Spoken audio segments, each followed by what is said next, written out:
Sebuah kritik yang menampar telak dilayangkan langsung di hadapan para wakil rakyat. Dokter yang dikenal vokal, Dr. Tan Sio Tien, kembali mengguncang panggung politik dengan analisis gizinya yang tajam. Kali ini sasaran kritiknya adalah program makan bergizi gratis atau MBG. Anda mungkin berpikir, apa yang salah dengan makanan gratis? Tunggu sampai Anda tahu apa yang ditemukan Dr. Tan. Reaksinya singkat, tetapi sangat menggema. Yang dibagi adalah burger. Oh my God! Apa dampak buruk burger ini bagi gizi anak bangsa? Dan sekeras apa kritikan lengkap Dr. Tan di DPR? Simak selengkapnya. Yang menarik, pedoman dari BGN sendiri udah ditulis sama dia nih. Kunci keamanan pangan. Nomor 1, jagalah pangan pada suhu aman. Mana yang aman? Kalau suhunya udah antara 5 sampai 60 derajat. Itu sebabnya kalau kita pesta makan dengan prasmanan di skol gitu, di bawahnya ada pemanas, bukan supaya makanannya enak dan anget, tapi supaya ini menghindari bakterinya tumbuh. So pastikan bahwa makanan yang dibagi itu tidak masuk ke suhu 60 derajat ke bawah. Nah pikirin, cara satu-satunya adalah barangkali geser SPPG-nya ke kantin sekolah. Itu pertama. Kedua, ini menarik. Pelibatan siapa saja. Tolong libatin Persagi dong. Kita punya Persatuan Ahli Gizi. Nah yang menarik Bapak Ibu, barangkali ini pemahaman juga buat Anda, punten, izin.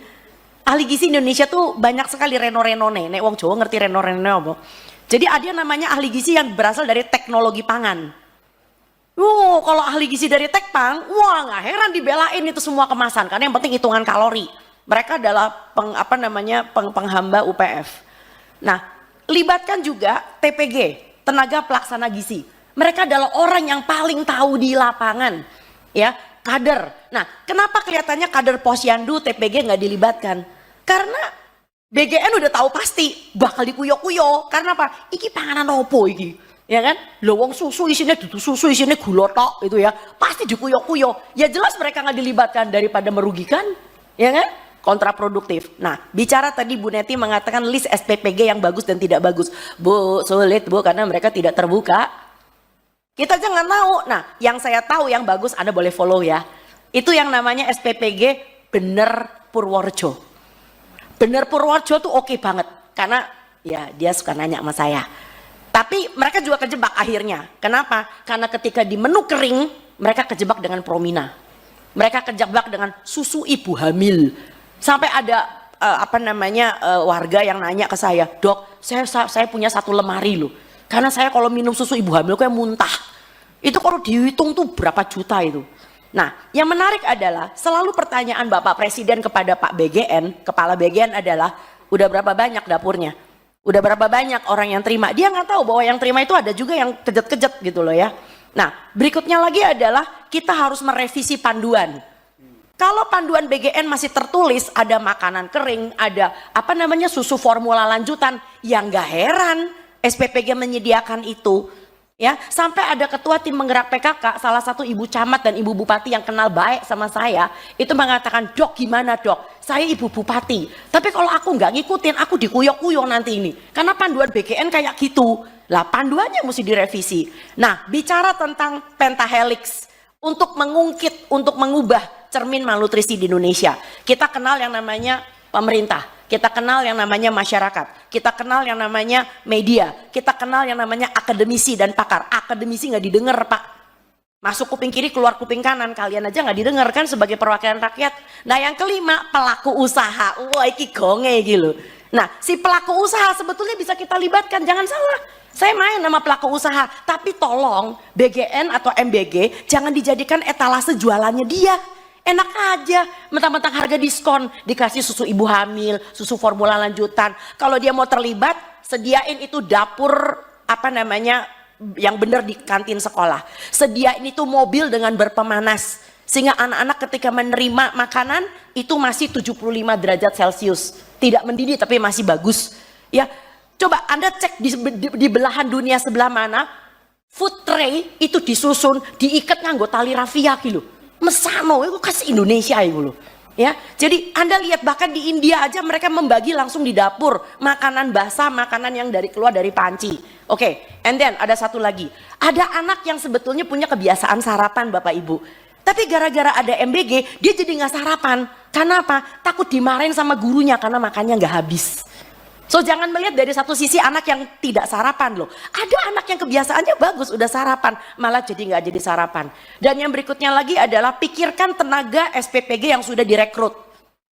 Ya kita juga nggak mau melakukan moratorium karena mereka adalah orang-orang yang udah senang dengan gaji 1,8 juta kayak kemarin tuh ada yang keluar di TikTok ya. Wih gaji gue bagus. Sementara di tempat itu guru cuma 300.000 honornya per bulan.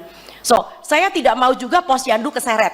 Karena sekarang udah kelihatan nih posyandu mulai keseret. Saya udah bilang karena apa? Karena mereka sudah mulai membagi susu-susuan yang berasa-rasa, mulai membagi biskuit-biskuit. Nah satu hal lagi adalah yang lebih penting. Tolong bedakan rekomendasi dari kritik.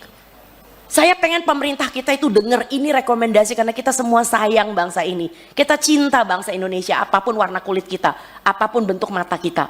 Kita adalah orang Indonesia. Tapi tolong semua yang sifatnya ingin mendukung dengan suatu ide-ide tertentu jangan dianggap sebagai kritik. Jadi berasanya kayak the super body yang selalu benar. Itu sebabnya kenapa mereka tidak melibatkan posyandu, tidak melibatkan TPG, tidak melibatkan dan sebagainya. Bicara tadi Mas yang mengatakan tentang UPF yang masih bisa diterima. Barangkali saus tomat masih bisa diterima kali ya. Kecap masih bisa diterima kali ya. Tapi bukan yang namanya, saus tiram masih bisa lah, dikit-dikit lah ya. Itu kan UPF juga. Tetapi tolong jangan biskuit, jangan roti kemasan. Dan tadi menarik bahwa salah seorang yang mengatakan bahwa Indonesia itu kekurangan makan sayur dan buah. Bapak Ibu, dari Survei Kesehatan Republik Indonesia 2024, Anda tahu jumlah orang Indonesia berapa persen yang kurang makan sayur dan buah? Saya sebutin angkanya biar kejet-kejet. 96,5%. Ini adalah tanah air yang kaya. Varian sayur dan buah terbanyak di seluruh daerah tropis ada di negeri ini. Tapi Anda bikin anak-anak Anda makan bakmi. Anak-anak Anda makan spaghetti, requestnya adalah burger. This does not make sense at all. Terakhir, intoleransi beda dengan alergi. Jadi kalau nanti misalnya Anda memanggil BGN dan BGN dengan gagahnya mengatakan nggak ada tuh yang muntah. Lah iya, intoleransi beda dengan alergi. Alergi saat diberi langsung muntah, langsung diare, langsung mencret, langsung berak-berak. Tapi intoleransi itu ibaratnya seperti Anda punya mertua 3 bulan di rumah. Kalau dia baru datang 3 hari nggak apa-apa, it's okay. Tapi begitu mertua ini mulai 3 bulan, jadi yang disebut dengan exposure, paparannya harus sering. Tiap hari minum susu, lah jeder. Setelah sebulan 2 minggu, mulai kembung, mencret. Itu intoleransi. Jadi intoleransi beda dengan alergi. Jadi saya sakit hati kalau ada orang mengatakan itu dasar norak aja nggak biasa makan enak. Bukan nggak bisa makan enak karena diintoleransi. Dokter kan juga nggak bisa makan tiramisu. Barangkali itu aja.